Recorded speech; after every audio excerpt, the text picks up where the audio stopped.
The crowd goes crazy. There's not really a crowd. Who thought there was? You did, didn't you? I know you did. And you too, because you always think that.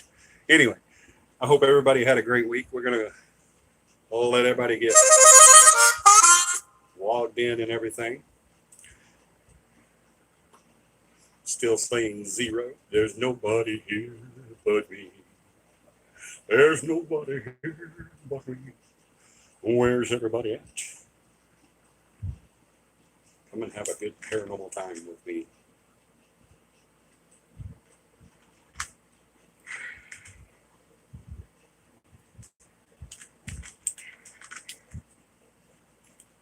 Just waiting for everybody to get on.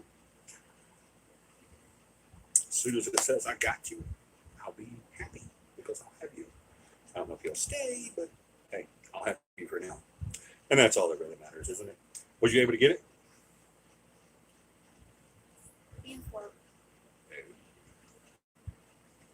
It's been very uncooperative. We've had some technical difficulties. Somebody's on hello there. No, they're not. Someone came and said, I like this, and then left. Alrighty then. That wasn't very nice. Y'all let me know you're on when you're on by saying hello. And I will even say hello back to you because that's just the kind of guy I am. I just say hello when people say hello to me. I don't know why I do it. It's just something I do. Oh, good, it's on. Oh, that looks good. They're seeing enough, aren't they? Take a look at that.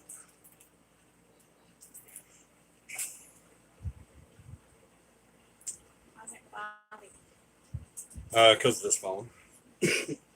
That's why we got to get that cord for the. Hey, Beth. Beth's here. Beautiful Beth. They'll let me know you're here when you come on by saying hello. Right now, Beth is the only person that's here. Who is that? That is Michelle Davis. Hi, everyone. I'm on the TV. You're on the TV. Awesome.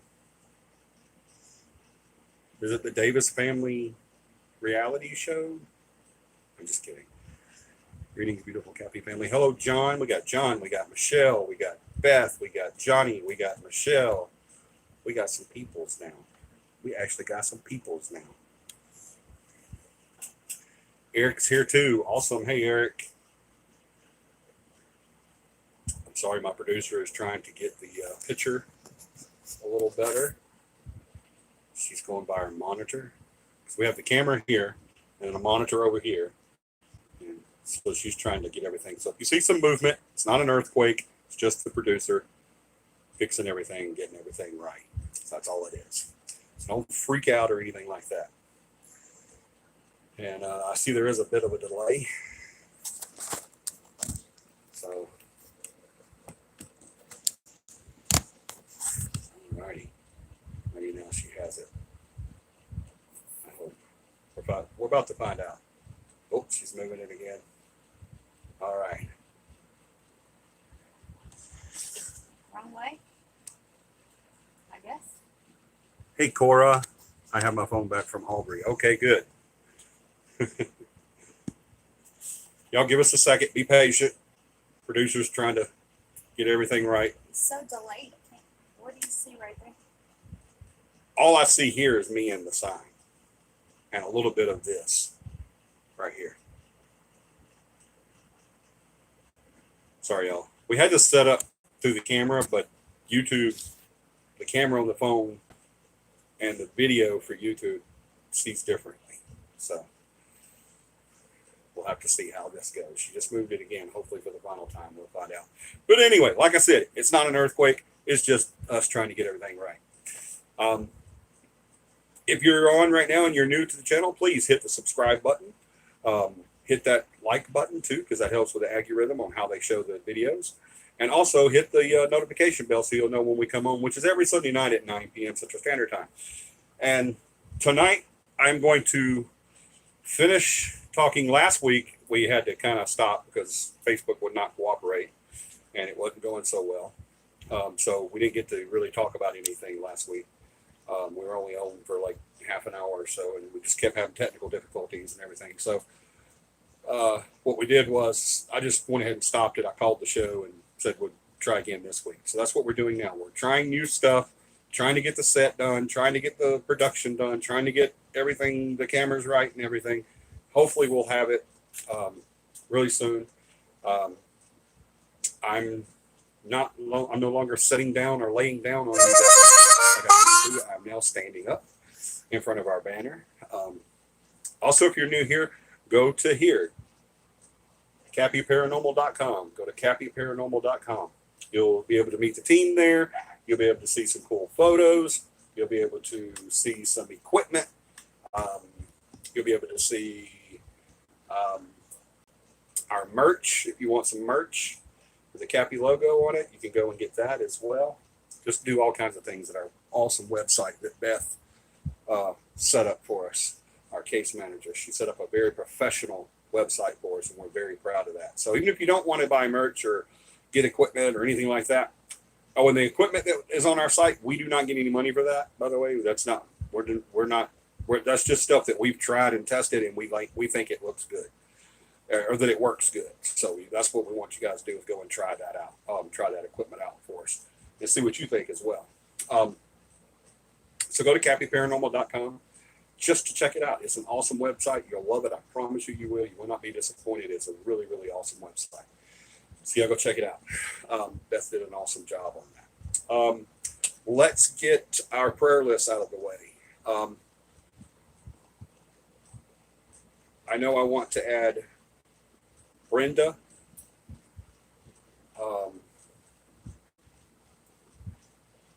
These are names that I get throughout the week through my travels. It was Brenda, and I can't remember the gentleman's name. He's an older gentleman. Can't remember his name. Samuel. That was it. Brenda and Samuel. Let's add them to our prayer list. They both have some health issues going on. So Brenda and Samuel, add them to your prayer list. Also, I lost a really good friend that I haven't talked to in a long, long time, and I really regret that now because he passed away. But he was an awesome, awesome guy. I want you guys to keep the Outlaw family in your prayers as well. I know what you're saying. The Outlaw family, that's really their name. Their name is Outlaw. My buddy that passed away, his last name was Outlaw. I don't want to say his first name because I didn't talk to any of the family since I heard that he passed. Wasn't that old. I think he was in his mid to late 30s. And he passed away here recently. I don't know how. I do remember seeing something about him having COVID, but I don't know if that was a long time ago. It was almost a year ago, I think, that I saw that. And we saw him, Paramount and I saw him not long ago at a restaurant, wasn't it? Yeah, we saw him at a restaurant. I don't remember the name of the restaurant where we were at, but we saw him at a restaurant. He came up and talked to us, and it was great seeing him again and everything. And then I just found out via Facebook that he passed away. So y'all please keep the Outlaw family in your prayers. It was not expected. It was very sudden. He was very young. So y'all please keep that family in your prayers. They're going to need a lot. He did have a son, and his son is like less than 13. He may have been 13 or 14 years old, maybe 12 or 13 years old, really young. So that's, and for a long time, it was just him and his son. And then he met his current wife. But for a long time, it was just him. So they had a really tight bond together. So that's his son is really going to need y'all's prayers big time. So I know how it is to lose a father, and that sucks big time. So y'all keep the Outlaw family in your prayers, please. Let's see, what else? Keep Paramount and I and our family in your prayers too. My health is not doing really good. I'm having some issues with my breathing and my lungs. I went last Friday to get some tests done, and the lab that I was supposed to get the test done at was closed until the 4th of next month. So I had to reschedule all of that. I was supposed to go back to the doctor this coming week, but I'm going to have to reschedule that because that was the reason I was going back, was to look over the results of the test that we were doing. So not doing so great. My breathing is really horrible. I will say that since last time I asked for prayers for this, since then my breathing has gotten a lot better.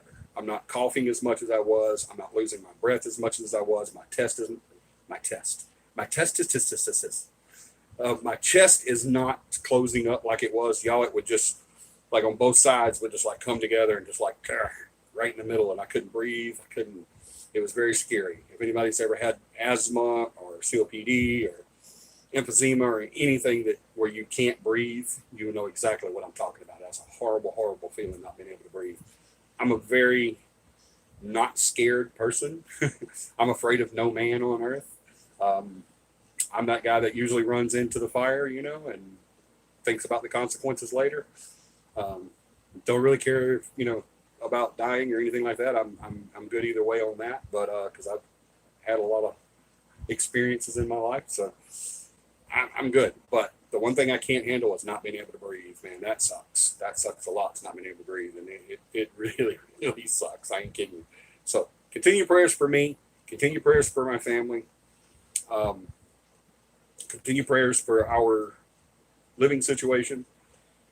We're kind of up in the air right now on what we're going to do. We're going to be moving from where we originally thought we were going to move to. We're actually moving the horses away from there to another place, which is going to work really good for the team because it's an awesome campground where we're going to be moving. We're not moving on to the camp. I mean, we're moving our horses there. We're not moving there. We're moving our horses there, but they have a campground adjacent to where we're going to be moving our horses. And y'all know, if you've been watching the show any length of time, you know that CAPI loves to camp. And this is an awesome camp. It's got everything that we need. It's got a playground for the kids. It's got RV hookups. It's got tent camping. It's got water. It's got power. It's got a pavilion with a kitchen. I mean, it's got everything we need, guys. It's perfect for CAPI Camp. It really is. Speaking of CAPI Camp, that's coming up October 9th, 10th, and 11th. But it's not going to be there because it's about the time we're going to be moving our horses over there and getting settled and everything like that. So we'll do a CAPI Camp there next time so I can introduce the team to the new place. But we will be having CAPI Camp at Lake Payne. Excuse me. October 9th, 10th, and 11th. So anybody that wants to come to CAPI Camp, you're more than welcome to come to CAPI Camp. There's no charge for CAPI Camp. You just come. If you want to take the class, there's a $25 charge for that, but that's it. If you want to just come and hang out, there's no charge. You just bring your camping stuff and come. Now, you say, well, I'd love to come to CAPI Camp, but I don't have any money, or I don't have a tent, or I don't have any camping supplies. Don't let that keep you from coming to CAPI Camp, guys. Please don't let that keep you from coming to CAPI Camp. Oh, and another place this new place has is it has cabins. And we love cabins, but it also has cabins. Not the place we're going on in October, but the next place, the one that we're going to be going to in Elmore. Don't not come to CAPI Camp because you don't have camping equipment or money. All right, don't not come take the class if you want to take the class because you don't have any money. Don't do that. All right, give us a holler. Contact John Bowen, he should be on here. John, throw up a hi. And or throw up your email. As a matter of fact, do that if you would. Throw up your email, John, and then people will be able to go to his email. You'll go to, as soon as he puts it up there, you'll see it. You go to his email, tell him, say, hey, I would love to come to CAPI Camp, but I don't have the money.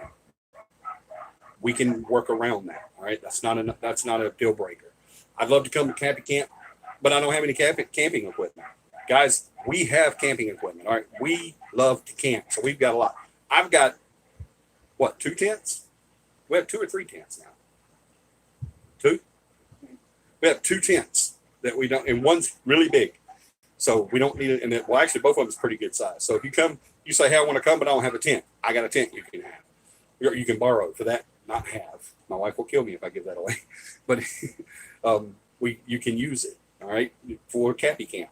I've got that taken care of. Well, you say, well, I don't have sleeping bags or any of that. Well, you don't have to have a sleeping bag. Bring a blanket and your pillow that you sleep on every night. Bring all that. It's clean inside the tent as long as you keep it clean. So you don't have to worry about that stuff. Well, I don't have money to get food while I'm there. Don't worry about that either. There's no excuse not to come to CAPI Camp. None. No excuse whatsoever. You have no excuse. If you don't have the money or you don't camp and you don't have camping supplies, none of that is an excuse. You can still come. If you want to come and take the class, but there is a $25 charge for the class that just pays for material. But if you want to come to class but you don't have the money, call or contact John. He'll contact me. We'll get in contact with you. We'll talk it over. We'll fix it. We'll figure it out. I promise you. I've never not taught the class to someone who didn't have the money to take the class. All right. The only ones that I've ever didn't teach the class to that didn't have the money was the people that didn't tell me they didn't have the money. All right. If you call us up or contact John through his email or me on Facebook or whatever, you call us up and say, hey, I would love to come. I just don't have the cash to do that right now. I can't spare $25, a head. Maybe it's you and 2 or 3 family members that want to do it. Don't not come because you don't have the money to pay for it. Okay. We can work around that. All right. We can give that away. All right. I don't care about that. I don't care about the money. The money is just to help me cover the charges or the cost of all the material that's used.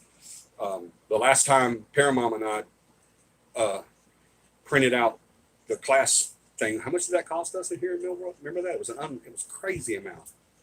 $13. I don't remember. It was a lot of money. It was more than that. It was like 20 something bucks.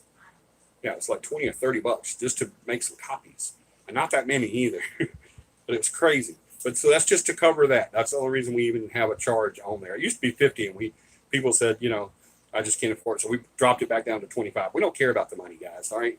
If you come up to me or you come up to John or Beth or Tom or Michelle or Eric or Josh or Joey or whoever, you come up to anybody on the team and they say, hey, I would really love to hang out with you guys, come to camp and maybe even join or anything like this. I just don't think I can afford it. Not one person on there is going to say, okay, well, go. Then they're going to say, okay, well, if you can't afford it, you can't afford it.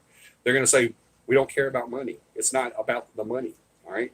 So it's not. I will never, ever, ever make anything CAPI about money. So don't not come to camp because you can't afford it or because you don't have equipment. You can't afford to buy equipment. We got you covered. All right. I got you. Just let us know. All you got to do is tell us no. And ain't nothing about no embarrassing crap like that. It's just, well, I would have called and told you, but I was kind of embarrassed about not having the money. Screw all that. We've all had issues with money. All right. Especially right now.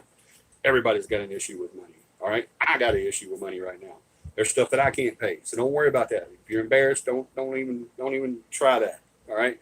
There ain't no embarrassing stuff to all that. You just call us up and say, hey, I want to come. I just can't afford it. I'm going to say, I can come pick you up. I can have all the equipment you need. I can give you the class for free. I can, we got your food covered. We got you covered. You just come and have a good time. That's all we want. That's all we care about is you coming and having a good time. Fellowship, friendship, and fun. That's what CAPI Camp is all about. Fellowship, friendship, and fun. Man, and a lot of food. And feast. We had to add that to it. The 4 F's. Fellowship, friends, food, and fun. There we go. Make a note of that, John. We need to make a CAPI Camp with that on there. Fellowship, friends, food, and fun. We got it. The 4 F's of CAPI Camp. Y'all come. You can fellowship with us. You have a lot of fun with us. You can eat food with us. And you'll make a new friend. All right. So y'all please come to CAPI Camp. I'm so looking forward to it. I need a little break. I need a vacation.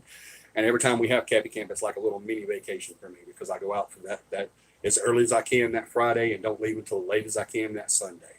And I have a blast. I really do. A lot of times I don't even leave the campground. I'll stay right there the entire time. And I have so much fun. It's an awesome place. It's this new place that we're going to. We've never been to, but we're really excited.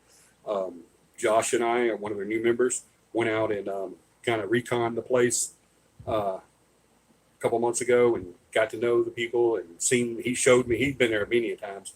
He showed me the lake and showed me the campgrounds and showed me how clean it was. And there's bathhouses everywhere and bathrooms. It's nice. It's super nice. You will not have a bad time at Lake Payne. I promise you. So I think that is it. Am I missing anything on upcoming events? Let me get caught up with y'all's comments.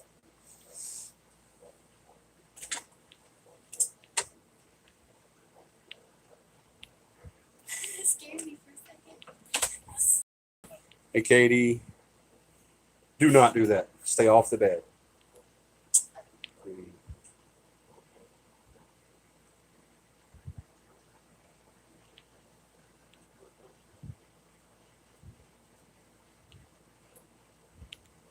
Yes, it does suck not being able to breathe. Please pray for my son Carter. We had him tested for COVID yesterday, and we will get his results back early, either Tuesday or Wednesday, which is his 15th birthday. God, he's 15 already. What a fun birthday to him, right? Bless his heart. Yes, y'all add Carter. I didn't see that until just now. Add Carter Campbell. That's Katie, that everybody loves. That's her oldest son, her oldest child. He was obviously, their whole family was sick. Katie was too, but Carter got tested for COVID yesterday, and they'll get that back on Tuesday or Wednesday. So y'all add Carter to the prayer list, please. So y'all throw them up there anytime, okay? And I won't never just say, okay, we're done with prayer lists. All right. Okay, John did throw his email up there, so you guys go. If you want to go to CAPI Camp, go and holler at John. He'll take care of you. I just bought him 2 new guns for camping. Cool.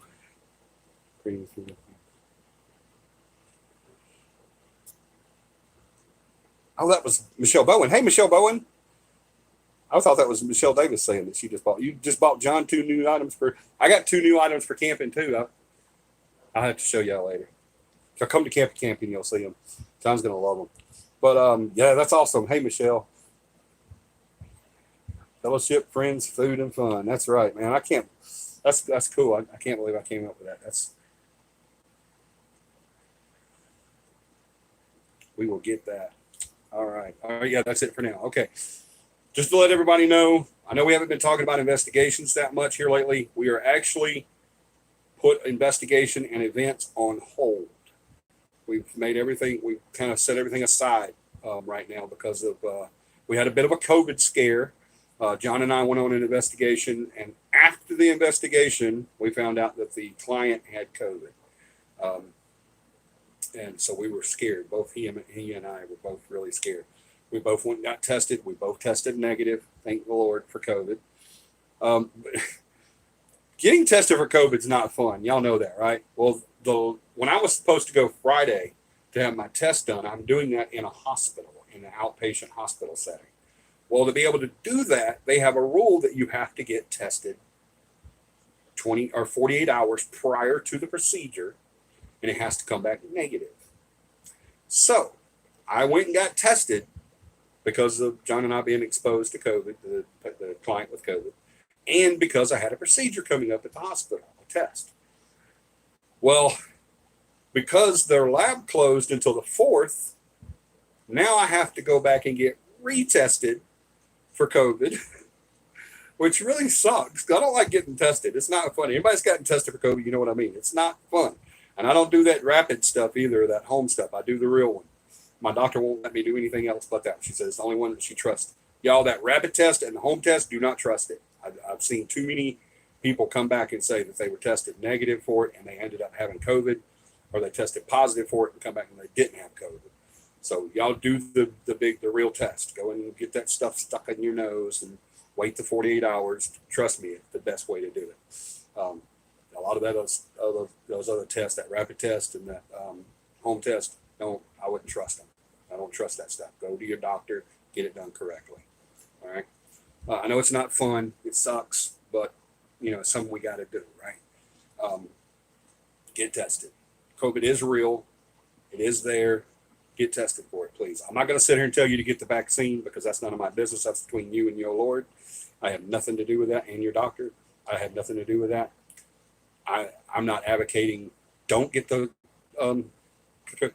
vaccine, and I'm not advocating getting the vaccine. That's a personal choice. We have that right to make that choice. No matter what they say, you've got that right. So go make that choice on your own. That's your business, none of mine. So I'm not even going to get into the vaccine crap. All right, but do get tested if you feel like you've got it, or if you feel like you could have been exposed to it. If you have at least 2 of the symptoms, please go get tested, because the earlier you can get to it, the better they can get you on antibiotics and maybe get it out of you before it causes too much damage. Because this thing getting in people's lungs and damaging the lungs is non-repairable. So get there early, get it tested, no big deal. All right. So, and if you do have it, follow your doctor's instructions to the T. All right. I don't want to lose any of you guys. I love you. I really do. You're my family. That's why we never say CAPI fans. It's CAPI family, because that's what we are. All part of the CAPI family. And we love you guys more than you'll ever know. I promise you we do. Especially if you're a client. And we love you guys so much. Y'all are just like everything to us. You're the reason why we do what we do. All right. So that's it for COVID coming events. I think I covered all of the, so far, I covered all of the prayer requests, I think.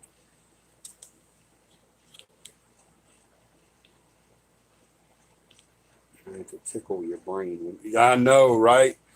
Michelle Heron, I agree. It does feel like they're trying to tickle your brain. I had 7 tests. Bless your heart, Beth. This will be my next test, which is October 4th, will be my 4th test. I had 2 in the hospital, one after the hospital, and now another one's coming up in October 4th. My mom needs prayers. She had several heart attacks. September 2nd, COVID issue with severe family members too. Oh my God, Michelle, she had several heart attacks. Oh my gosh, y'all! I hope y'all. I don't know if y'all have seen that or not, but who is this? Is it Michelle Herring? Y'all, I can't see. Very good, Michelle Bowen. Oh my God. Oh my gosh, bless your heart, Michelle. Please tell your mom that we will 100% prayer. Yes, everybody, that's big, man. 4 or several heart attacks on the 2nd, and now COVID issues with several family. Several. I can't even talk. I'm so flabbergasted. Bless your heart, Michelle. Oh. We would definitely keep your family, especially your mom, in our prayers. Absolutely. Continue prayers for Ted, Margot. Yes, continue our prayers for Ted, Margot's dad, and Margot, and the family. Y'all know he's battling cancer, so y'all keep that the Margot's family, especially her dad, in your prayers.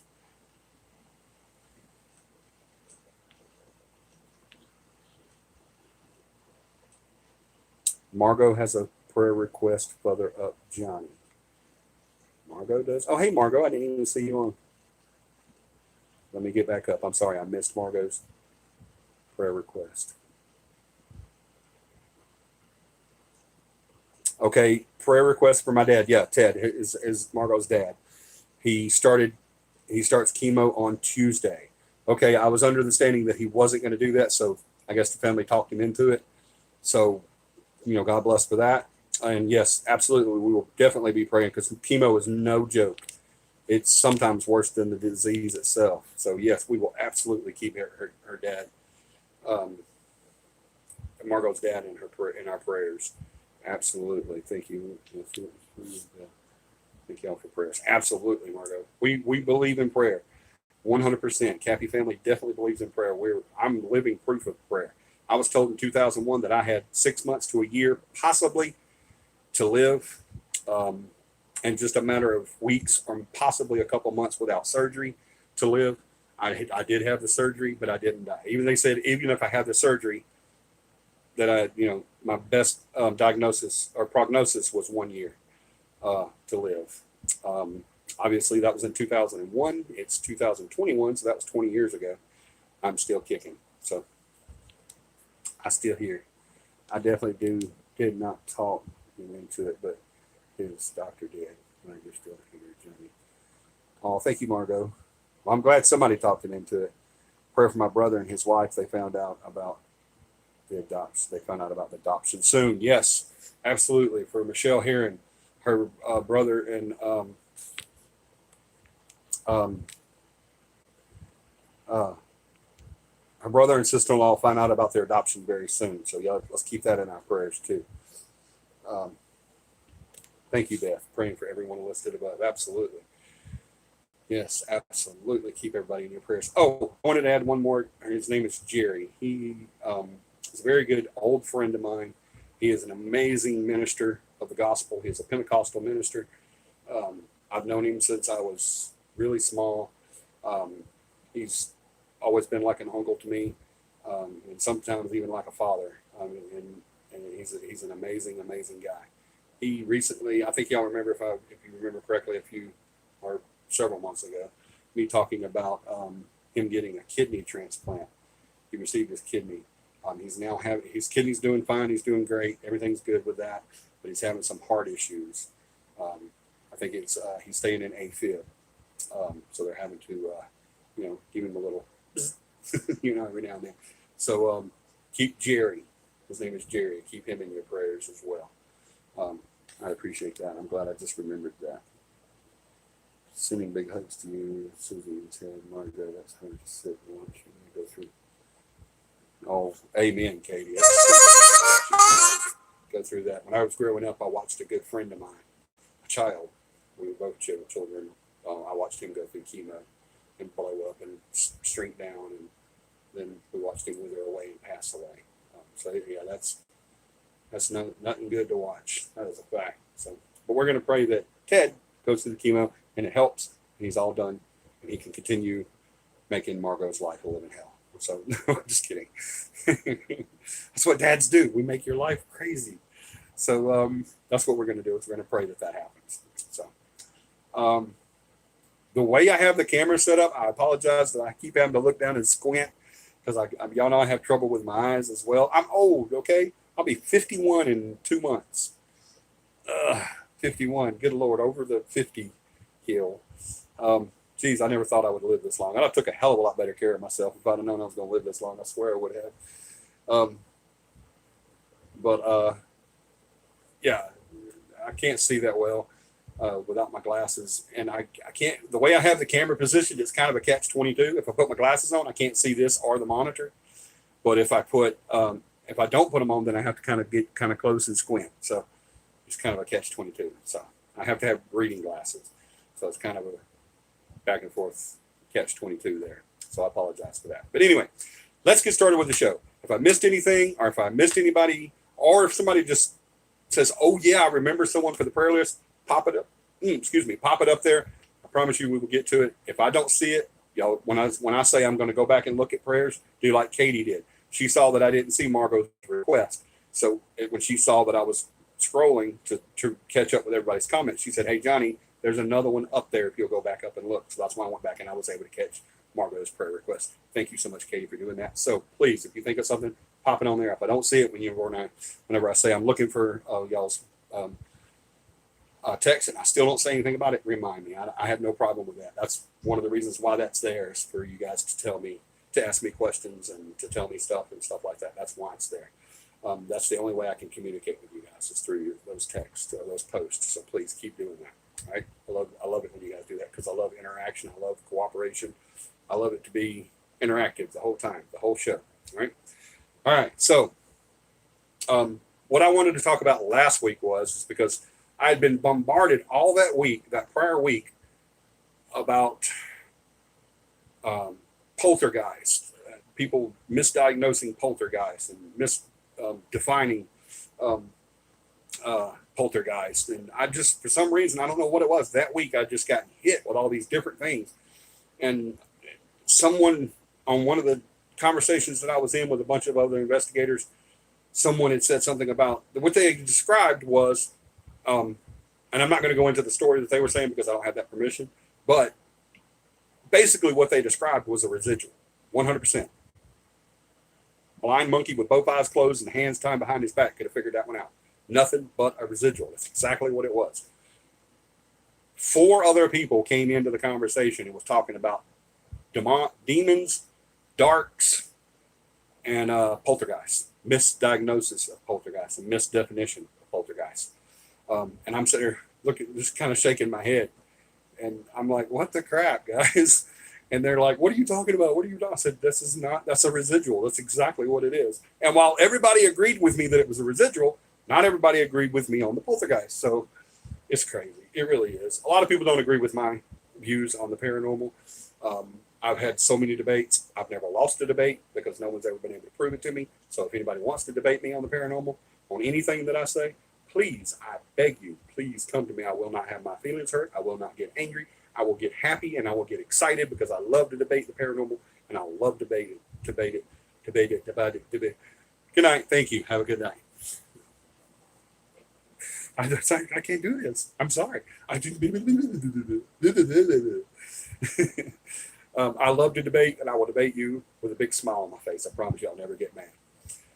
So I want to go through these. All right. I want to go through these. We're going to start with intelligent. All right. And then this is probably going to be pretty fast because I'm not going to get into a huge discussion. I will answer any questions that you might have or debates that you might have. But I don't want to go super, in depth into it like we did the last time we talked about the different types of hauntings. I'm making myself laugh on the monitor. I'm going like this. But maybe having the monitor on is not such a great idea because that guy keeps messing with me. But I did want to just point out so that at least the CAPI family knows the difference between these different hauntings and non-hauntings, even if the paranormal world, the entire paranormal world doesn't. I will say that more people came to my defense in that discussion than spoke against me about what, not against me, but against what I was saying. No one spoke against me personally. There's a lot of respect in that field, and that group of people is all respectful most of the time. Well, they always have been to me anyway. But probably because they know that this dog bites back. That might be the reason why. It might not be because of the respect level or the professionalism, or it just means, hey, we know Johnny bites back. He don't just, you don't just take that. But I do. I bite back with words, not physically. Well, unless they're physical. But anyway.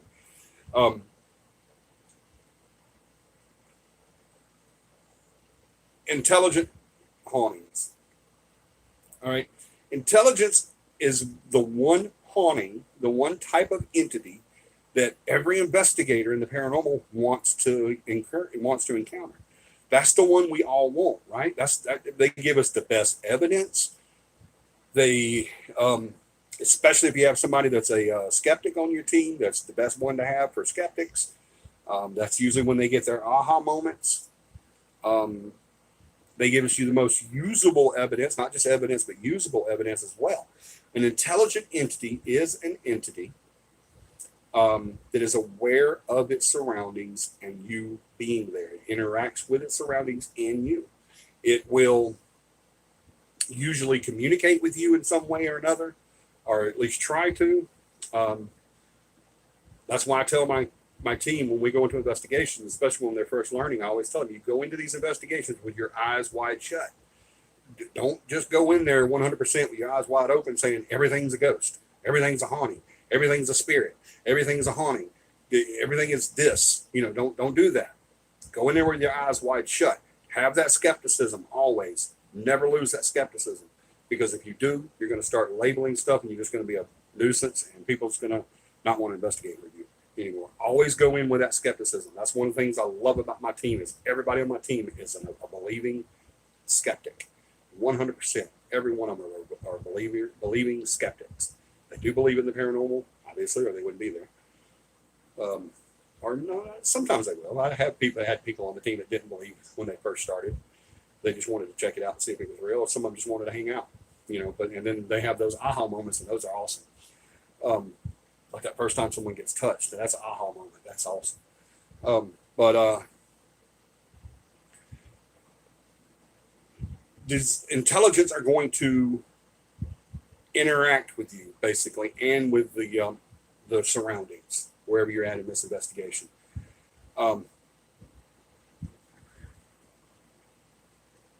Okay, Beth. Good night. We love you too. We understand. Her and Tom have to get up really, really early in the morning. So what they do is they watch what they can, but then they go to bed. And Tom usually goes to bed, and Beth will watch a little bit, but then they go to bed, and then they watch it tomorrow or the next evening or whenever they can, the next weekend or whatever. They watch the replay on YouTube. So that's why I'm glad we were able to get back on YouTube instead of Facebook, because I just deleted that last video because it wasn't nothing.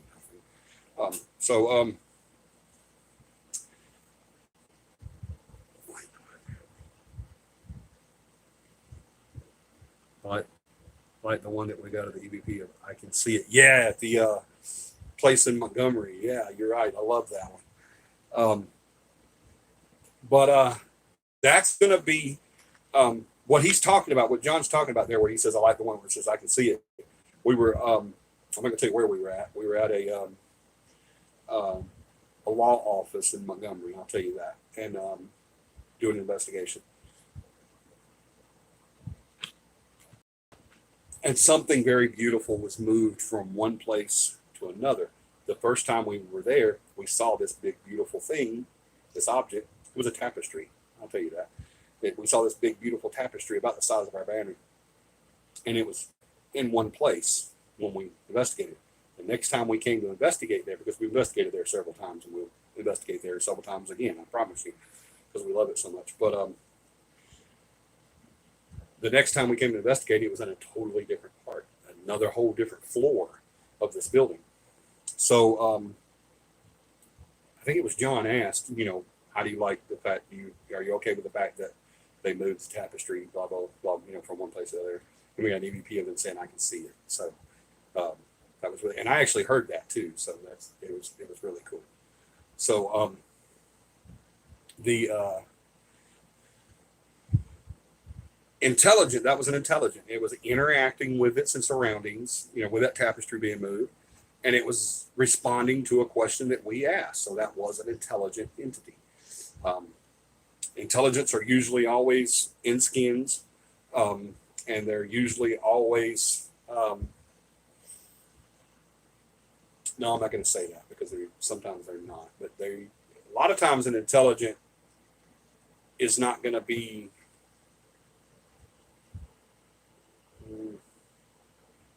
no, I don't want to do that. Scratch that, because that's just going to confuse you. Because it's kind of confusing to me when I say it like that. But the client asked the question. Thank you, John. Okay, I couldn't remember if it was you or him, because John and the client were in another room, and I was in another part of the same floor when they were doing the EVP study. And yeah, thank you, John. Thank you for clearing that up. It was the client that was there with us that night at that location. But so that's an intelligence. Intelligence is something that it usually knows its surroundings. It knows you are there. It's going to interact with you. It's going to respond a lot of times. Not always, but most of the time it will respond. And it's the best one that we can get because it provides the most information. All right. A residual. Let's get into that. And if y'all have any questions, just throw them up, please. And I will periodically keep looking at the. It's okay. I think I'm up to date. And remember, there is a lag. I think. Let me see. Hey, Johnny.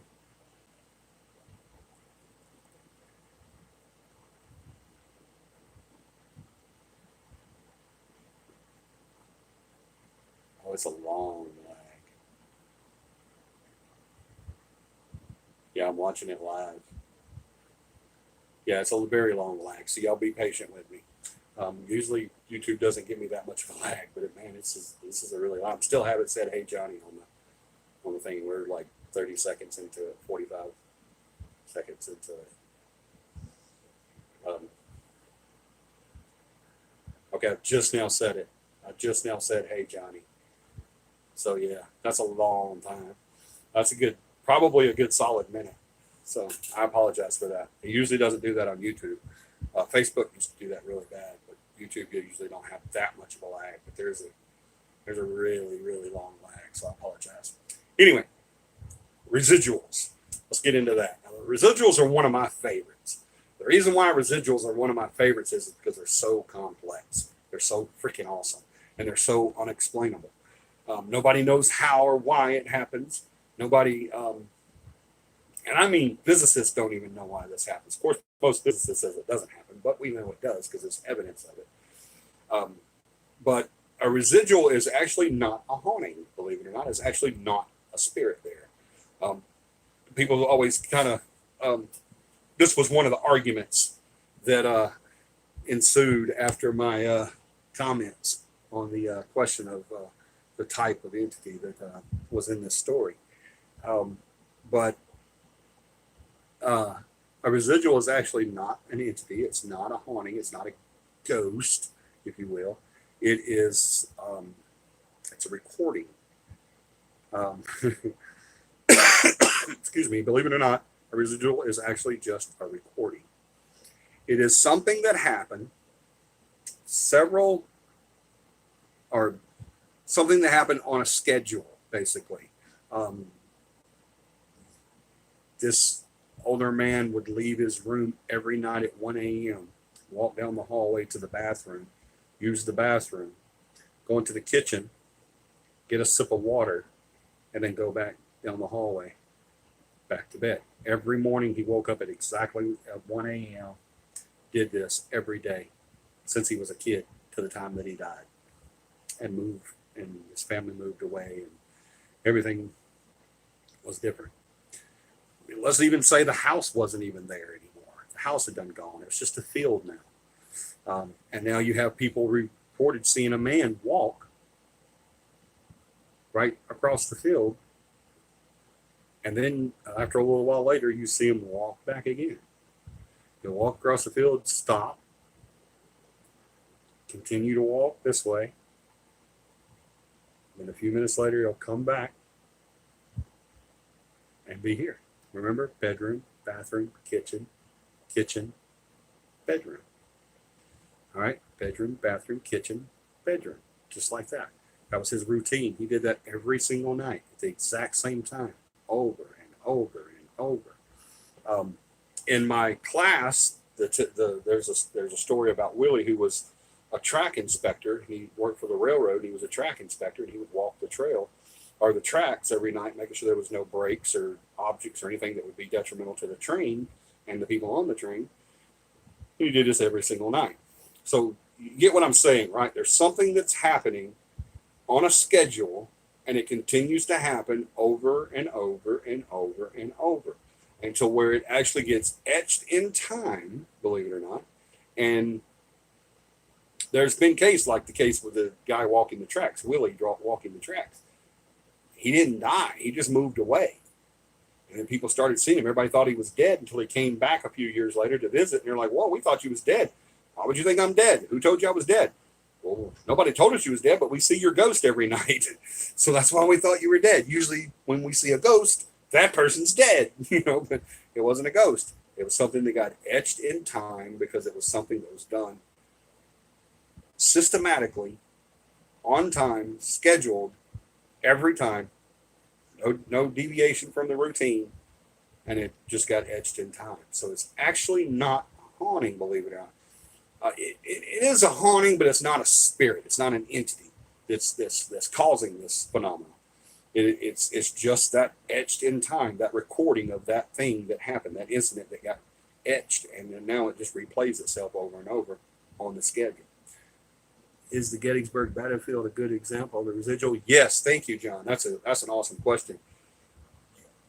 Gettysburg is an awesome example of residual hauntings. It's not so great for Gettysburg because all the people that come back and say I saw a ghost I saw a ghost one time at Gettysburg. I've had people in class tell me that. Oh, Mr. Rushing, I've seen ghosts at Gettysburg. And usually I say, well, no, you didn't. Most likely what you saw at Gettysburg was a residual. It's not a ghost. It's a residual. So every day that guy would walk from the back of the cannon into the front of the cannon. Pump, pump, pump. Load, load, load. Slide, slide, slide. Pack, pack, pack. Then to the back of the cannon. Pull, boom, bang. Right? So that's something that got etched in time. And then every day these soldiers would walk through this one section. Now, here's where residuals get a little tricky. I haven't seen, well, I have seen proof, but I haven't seen undeniable proof. But I'm glad, that's why I'm so glad John brought up Gettysburg, because Gettysburg is a perfect example. So, residuals don't always have to be something that happened over a very long period of time. What? No, it doesn't. Residuals can also be etched in time because of a dramatic event, something that energy is just thrown into.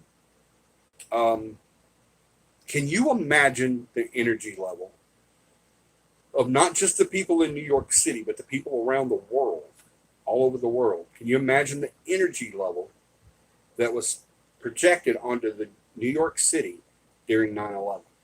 the attacks at 9/11. Can you imagine just the people that were there? Can you imagine the amount of energy that's just projected onto this?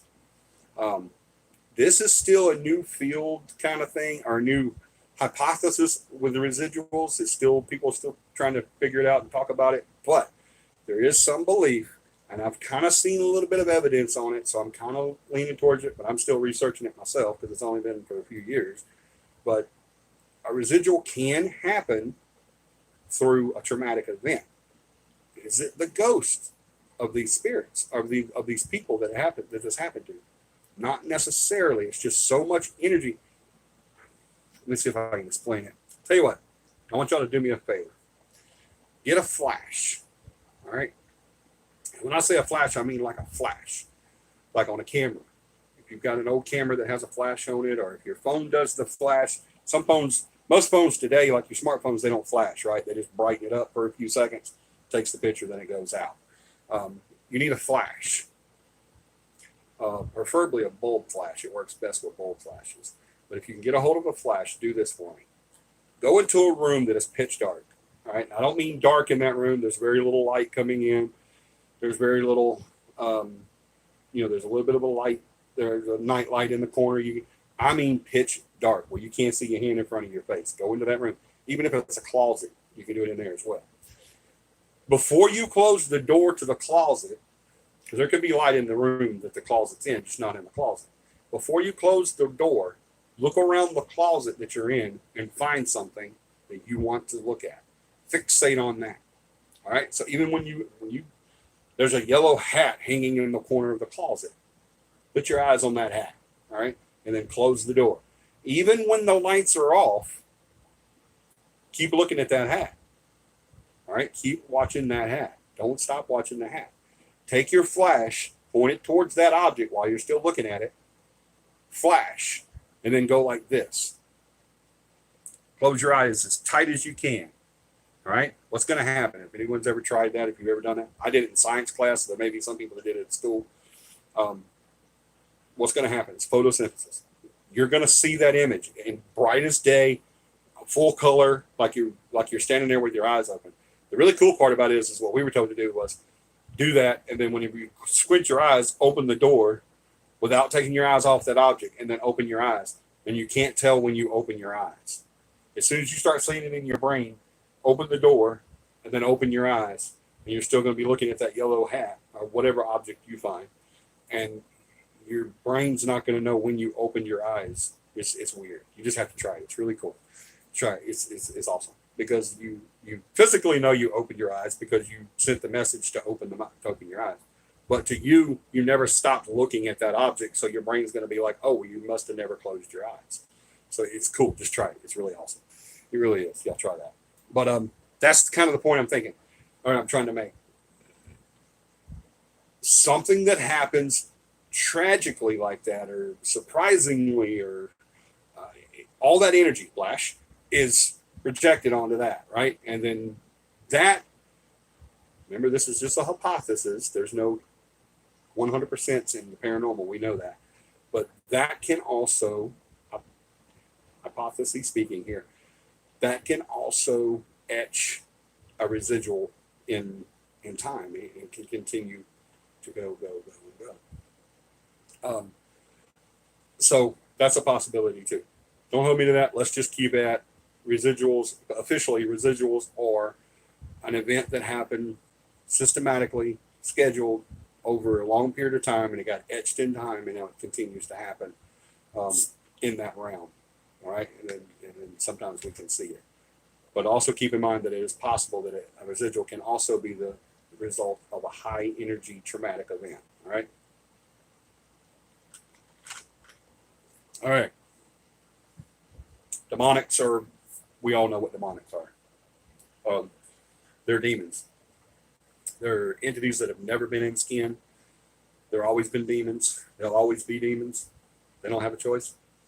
They've never been human, right? Contrary to popular belief, and I know that I get a lot of flack when I say this, but humans do not turn into angels. Anytime a really old, sweet lady dies, like a nun or something like that, they're like, oh, God needed an angel, so he got Hagatha. or if it's a baby or a child, they always say, oh, well, God needed an angel, a little cherub. And so he took little Bobby, or little Sally. And no, that doesn't work that way. God didn't need any more angels. He's got all the angels he needs. They were here before we were, and they'll be here long after us. Well, they won't be here after us because we'll still be here. But we don't turn into angels and we don't turn into demons. All right, Hitler's not running around like a little demon. Hitler's getting what he's deserved right now. Okay, he's not running around as a demon. I promise you. And little Hagatha, little old lady Hagatha, that was just as sweet as pie, died. She doesn't have a halo, wings, and a heart. Okay, she's not an angel now. We can't turn into angels. All right, we can't turn into demons. So demons have never been in skin. They've always been demons. They always will be demons. Demons are demons are demons. All right. Same way with angels. Angels are angels are angels, not us. We can't be angels. We can be angelic like. That's what most Christians thrive for, right? But we can't be an angel. We can't be a demon. So they do not possess certain things that we do possess, such as a conscience, caring, remorse, love. They're evil. That's all they are is evil. That's all they've ever known is evil. That's all they can be is evil. That's all they ever will be is evil, evil, evil. All right. So you'll know if you have a demonic. Any type of experience that you have in the paranormal, you'll know if it's demonic. I usually know within minutes of going into an investigation if that's something, or even if it's a possibility. I've never called it demonic and been wrong when it was demonic. But now I have suspected it being demonic, so I've gotten team out and made sure. And there's some pretty dark entities out there, guys. I have clients all the time tell me, I have clients right now that tell me that, matter of fact, I had one not long ago, just a couple weeks ago, called me up out of the blue just to talk, not about this, about the paranormal, just to talk. They needed to talk, and that's what we do as CAPI. We're not just paranormal, we're also a family, especially with our clients. But this client called me up just to talk out of the blue, and then we got to talking about what was going on at their home, and she said that, I know you don't think it's demonic there. And I'm saying to myself, I know it's not demonic. But she says, I just don't know. I just can't. I don't understand how it's not, because this isn't. Y'all, there's some really bad darks out there. There really is there's some evils out there. Darks are usually, they were in skin. Now, don't get me wrong. Don't mix these up. Okay, don't get ahead. I see what you do. I saw it pop in your head. I'm talking to you because I know who you are. You know who you are. You saying, well, how now? Wait a minute. Now, a shadow person I ain't saying about no shadow person. I said a dark. All right. A dark is an entity that was in skin, but it's just not a very nice person. All right. So there's evil and darks out there that are not demonic. All right. If you don't think human beings can be darks or evil, then you better open your eyes. Pick up a newspaper, watch the television for 5 minutes, and you'll see how evil we can be. There's some monsters out there, y'all. There's people that kill kids for joy, and rape and beat elderly. I mean, there's some evil out there. All right. So we can carry that on with us into the next life. Unfortunately, a lot of times they do. So just because it's a dark or an evil doesn't mean it's demonic. All right. Those are usually in skins that are just horrible people, just horrible. Remember, like I said, when we die, we don't lose anything and we don't gain anything. The only thing that we don't take with us is this meat suit. All right. We don't take all this baggage with us anymore. It's just our energy, our spirit. All right. Our soul is the only thing that's left. And it leaves out of this garbage bag pretty much. That's what mine is now because it's so unhealthy. But when it leaves out of this, it doesn't take it with it. It says, I don't want any of that crap anymore. Those knees hurt, those hips hurt, those feet hurt, those heads hurt. I don't want them anymore. Y'all can have them, let them rot in the ground, or give them to science or whatever you want to do to them, or even burn them. I don't care. I'm out. And so that's what they do. They leave. They're like, we don't want nothing to do with all that crap. That's old. This is new. All right. So it can be, an evil can be an entity that was in skin. All right. And 9 times out of 10, a dark or an evil is a human entity. Right. They can be mistaken for demonics, just like residuals can be mistaken for intelligence or anything like that. All right. So I think I covered that pretty good. Last but not least, the number one that everybody talks about is a poltergeist. The only reason I include poltergeist into the list of entities to get to know is because, and the reason I say the only reason is because a poltergeist is not necessarily a ghost. Okay, it's not necessarily a specific type of entity. All right, it's just describing one that might be one of those other ones. A poltergeist could be any of the other categories that it wants to be, or that it is. All right. The only thing a poltergeist brings to the table that it does, that some of the other ones doesn't. Most residuals don't have sound or anything like that. You know, they don't have sound or smell or anything like that. And when people see a poltergeist, they're like, "Oh, that's an evil because it's throwing the chair across the room." That's an evil because it spoke my name and made me scared. I didn't have that warm, fuzzy feeling all over me. Y'all, get that out of your minds too. I don't think that an angel or God himself will ever visit any human being that's alive and make them feel bad. All right. I think that's going to, if that ever happens, I think it's going to be an awesome experience. And I think you're going to love it. And I don't think you're going to come out of it hurting or crying or upset, or you may be crying, but you're not going to be crying because you're mad or scared, you know, or in fear of anything. It's because, you know, you're happy. And that was so beautiful. I think if I ever met an angel came straight to me and talked to me, I think I would be bawling my eyes out because it would be the most beautiful thing in the world. But let's look at it on this side too, because there's that thing out there that, why would you do that? Crazy. But there's that thing out there that everybody says, well, if it leaves you with such a warm, happy thought and feeling, then it must be good. And if it leaves you scared and upset, then it must be evil. It's not necessarily true, y'all. Okay, don't get into that hype, because I've had instances, especially whenever I was 8 years old, there was nothing wrong with the entity that I experienced whenever I was 8 years old. It was just an entity. It was the ghost of an old man. But it did scare the hell out of me. It scared me. That 8-year-old boy, that this started that whole wheel turning in Johnny's head about the paranormal and wanting to know everything there is to know about ghosts and hauntings and all this stuff. That's what started that in my head, because it scared me. And I was always that kid that was so logic. I had to know stuff. If there was something I didn't know, it drove me crazy until I figured it out. And so that incident, and that's the most information I've ever given about that incident. I hope y'all know that. That's the most information I've ever given about that incident.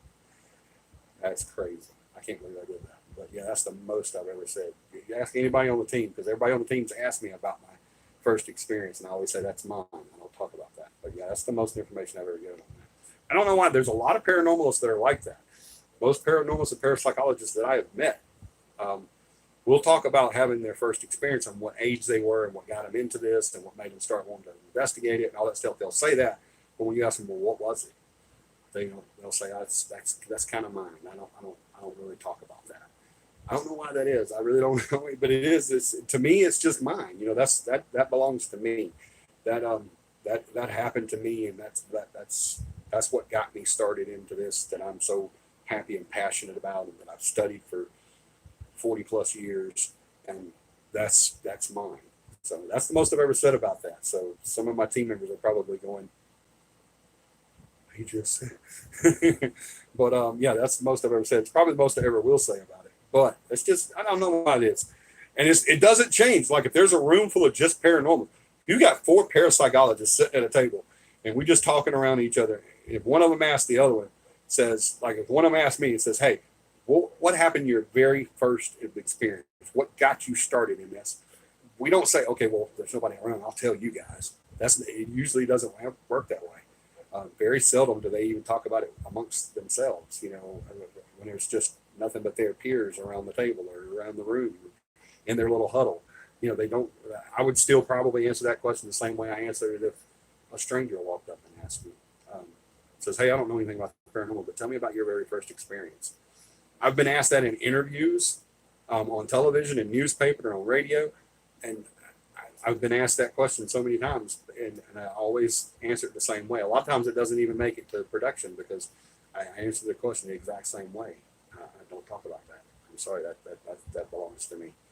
But and when you do meet someone in paranormal and you ask them that question, and if they do tell you that, don't take it the wrong way. Don't think they're being a jackass or something like that, or just being a douche. They're not. That really is something that belongs to them. Right? So, poltergeist. Sorry, I got off over that rabbit hole. But a poltergeist is, remember what I said, it's not necessarily an entity, a type of haunting. All right, it is a definition of a haunting. Okay, that's what a poltergeist is. A poltergeist is not a type of haunting. That's the biggest thing. This is what started that argument that I was talking to you guys about with the paranormal people. The fact that I said I said, well, first of all, I can't even think now. Sorry. And I see some questions popping up, so I'm gonna get to you. Hold on. But I said, first of all, a poltergeist is actually not a type of haunting. Oh my gosh, the jaws that hit the floor, and I don't mean dropped open, but I mean hit the floor, and their eyes, they're like, excuse me, you say you know what you're talking about? You say a poltergeist is not a type of haunting? I'm like, yeah, technically. I said, I do list it in my list of hauntings. I do list it on there as, the different types of hauntings. But I always point out to my students and to my team members, to my newbies, that it's listed as a type of haunting, as one of the different types of hauntings, but it's not actually a haunting. It's a definition of a haunting. All right, and they're like, "What are you talking about?" Well, I mean, poltergeist. Do I have to break this down for you guys? I know I don't, because I've said it a million times. And anybody else that knows. Poltergeist only describes a type of entity. It only describes what that entity is able to do or is doing. A poltergeist is just what it says. Polter, noisy. Geist, ghost. Poltergeist, noisy ghost. Polter, nice or noisy. Geist, ghost. That's all it's doing. It's just saying this ghost, y'all know I hate that word, but this entity is noisy. That's all it means. It doesn't mean it's demonic. It doesn't mean a tree's going to eat your son on the second floor of the house. It doesn't mean your daughter's going to get sucked into the television. It doesn't mean anything. It doesn't mean a demonic, that demons are there. Or I think on the movie, it was not necessarily demons, but it was the housing development was built on an Indian burial ground or something. I don't remember. I was super young when that came out, believe it or not. My old self, I was young whenever Poltergeist came out. When was that, John? The 70s, 80s? 77, 78? Something like that? Maybe 80? I don't know. It was really, really, really, really, really a long time ago. But poltergeist is actually not a type of haunting, okay? It's not a type of entity, all right? It's describing what that entity is doing, and that's it. It doesn't mean that there's a demon in the house. I've said before with clients, I've said poltergeist. They're like, oh my God, are you serious? It's a demon? I didn't say anything about a demon. Where'd you get that? I said, well, that's what poltergeist is. That's a demonic. I'm like, no, that's television poltergeist.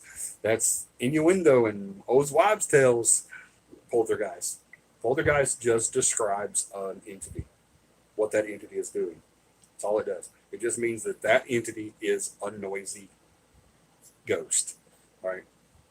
I only use ghost because it's poltergeist, and geist means ghost. That's all that is. All right. It doesn't mean that is a bad. I've seen it on television. I see it on YouTube. I see it on Facebook. I see it in the movies. I see it just by talking to people. I see it by talking to other paranormalists, for Christ's sakes. because that's what I was doing, was talking to other paranormalists whenever this whole argument came up. And they say, oh, poltergeist, oh man, you're going to need a priest. Or you're going to need someone who's a demonologist or trained in this or blah, blah, blah, blah, blah, blah. And I'm like, it's just, all it means, I wasn't born in the 70s. I was thinking, look it up, smart aleck. But you don't have to look it up. I'm just kidding. But what are you looking for? I'm using it. Can you use mine? I just needed yours because it was longer. Is that okay? There you go.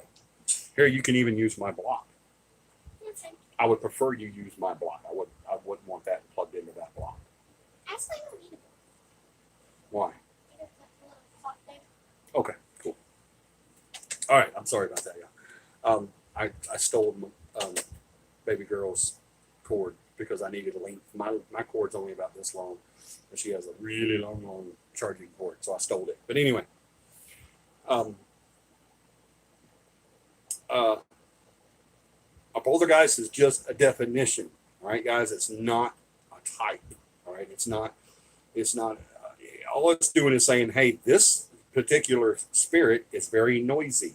It throws things. It says things. It bangs the cabinets. It slams the doors. It's very noisy. All right, let me catch up with y'all's comments.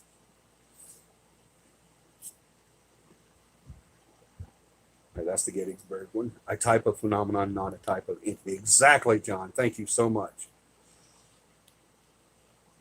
Do you think possession or channeling is a real thing? To a degree, Michelle Heron. Yes, possession is possible, usually by demonics.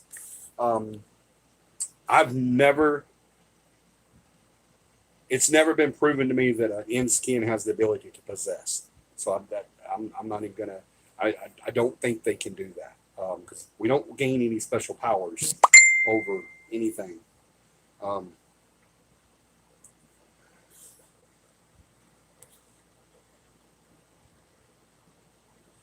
God. But we don't gain any special powers over other people when we die. So I'm not really gonna say that an in-skin, a human entity, has the ability to possess anybody or anything. Channeling, no. I'm gonna say no on that one. I'm just flat out say no. What? Yeah, they're the same cloak band. So Okay, well, I'm almost done and you can get yours. The channeling, I'm not gonna channeling. I'm not. Can we call a spirit? Yeah, we do it every time we go on investigations. That's what we do when we go. That's what we do when we go on investigations. Is we're calling that entity. Do not get on the bed, please. We're calling that spirit, right? So that channeling is possible, but do I believe that someone or one person has the ability over everyone else to channel? Just mentally? No, I do not. Don't even get me started on psychic abilities. I think if I saw my dad, my grandparents, uncles, or any of my past loved ones in the flesh, I would still freak out, even though they are my loved ones. I think it would scare the shit out of me. You know what, Katie? I'm glad you said that because I've had so many people. I've asked this question myself. I hope I don't get into that because I'll start crying. But because it's something that's really touchy with me. I've dedicated my life to the paranormal, to this right here. I've dedicated my life to it since I was a kid. This is me. So to me, it's unfair that I can't never. Anyway, I think that a lot of times when someone says, why can't I see so-and-so? Why doesn't so-and-so come to me? Do they not go to heaven? Do they go straight to hell? Are they bound somewhere? Are they in turmoil? Are they being tortured? What's the deal? Why can't they come see me? I think a lot of times our loved ones can tell when they can't do that. Because I have had experiences where I've seen what I thought to be a loved one. But there's other ones that I want to see that I've never seen. And that really upsets me sometimes when I think about it, because I'm like, that's the one thing that I need to see. That's the one thing I need in my life, is to see that person again. But I think that we think about that selfishly. We think about that interpersonally, if you will. We think about that by saying, why can't I see that person? Why can't I have that time back with them again? But that entity thinks about it as, if I come to you now, you lose me a second time. See what I mean? You go through everything you went through when I passed all over again, right? There's a song that's a country song. I don't know the name of it right off the top of my head, but he's talking about, if I could just have one more day, just one more day with my dad. If I could have that one more day, but then it'll leave me wanting another day. See what I'm saying? So I told y'all this one. Here's beautiful Dakota. Say hey. Look, you have a ghost coming out of your head. It's a hat. It's a ghost hat. Somebody said I had horns coming out of my head. See the horns? All right, but yeah, this one gets to me, y'all. It really does. It upsets me, and it gets me all teary-eyed and everything, because there's a big piece of me that wants to see that. But I know that with at least one of them, they know. If that choice is given to them, I understand that they would probably say no. If they say, if there's a higher being there that says, hey, you want to go see him, go ahead. It's cool. You want to go visit Johnny and let him know you're okay, go ahead. I know that person would say no, because they know what it did to me. They know what it did to me whenever they passed away. So what will it do to him when I have to leave him this time? Because whether they come for a day or for a minute, or just long enough to say, I'm okay, and then boom, they're gone. That would be that terror, that horror, that everything all over again. So yeah, I get that. I get that 100%. All right, let me go back to where, okay, that was it. I'm glad you brought that up, because that is important. June 4th, 1982. You didn't have to look it up, John, but okay. I knew it was in the late 70s, early 80s. You're just a spring chicken. Can residual entities sometime interact with you? No. Not if it's a true residual. Because remember, unless you were there whenever they were doing all that, whenever they were going back and forth, walking across this area or cooking this meal or checking the tracks or whatever, unless you were there with them, no. Because remember, it's not an entity. It can't interact with you because it's not an entity. It's just a recording of something that got etched in time, and now it continues to play on loop over and over and over. So no, it can't react to you or its surroundings. Remember, the old guy that would walk from his bedroom to the bathroom, and the bathroom to the kitchen, and the kitchen back to the bedroom every night at 1 o'clock, his house was gone. It's no house there anymore. It's just a field now. But yet people still see him go, and they'll stop in the middle of the field, and he'll walk to this end of the field, and he comes back, goes all the way to this end of the field. Well, that's still that residual of that happening, that I don't know, that incident happened over and over and over. See what I'm saying? So no, it can't interact with you because it's not really there. Right? It's just it's a snapshot. It's that hat in the middle of the closet that when you took that flash and you still see it. That's all it is. It's just that image of that. So no, it can't interact with you in any way. I know what it would do. Thank you, John. Yeah, that's it. That's the song. I know what it would do. Leave me wishing still for one more day with you. See, that's the. While I would love to see that person again, it would be, oh my gosh, it would be everything to me. I still say to this day that I would give the rest of my life for just 2 more minutes, with that person. But if that was to happen, then I got to go all the way back through losing that person. See what I'm saying? And then I got to go all through that grief, and I'm going to be begging them not to go. And when they have to go, it's going to kill me, and I'm just going to be wanting for 2 more minutes, and then 2 more minutes, and then 2 more minutes, and then 2 more minutes. So, yeah, I think they know that. So I think they take that into account. Hello, Jenny. I'm sorry I was answering your questions and never said hello. Thank you, John, for saying hello to Jenny. Because I missed it. I'm sorry.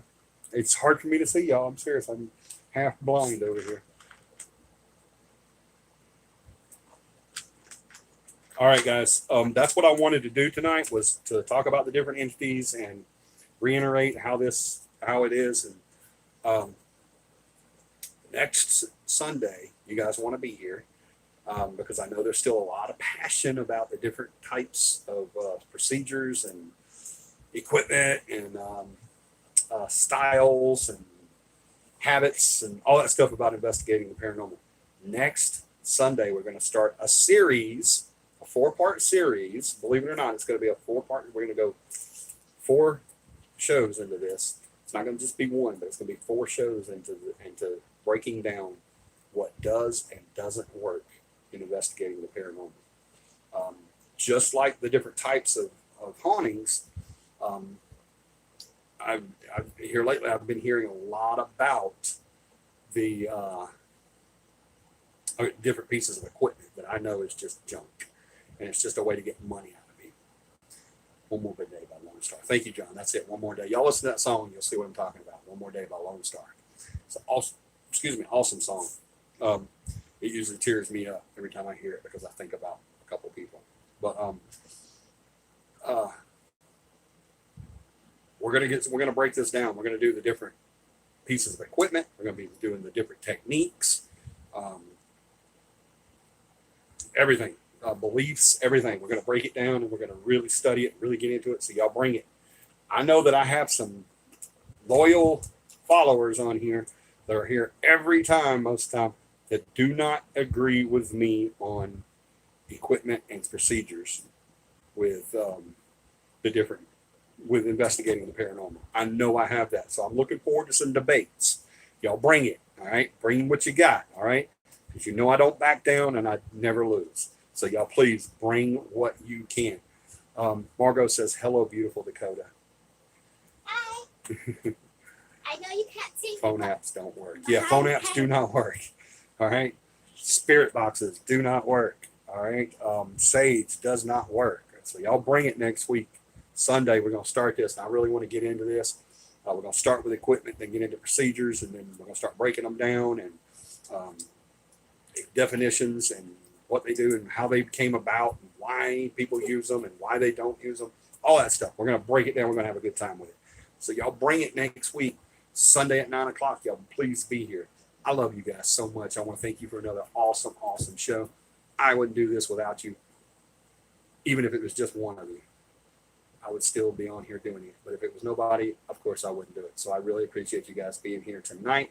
And for those of you that are watching later on the recorded show, I love you guys so much.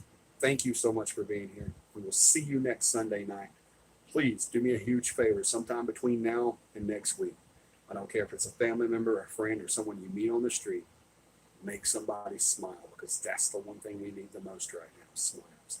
I love you guys so much. Y'all please have a paranormal week. And we will see you next Sunday. God bless.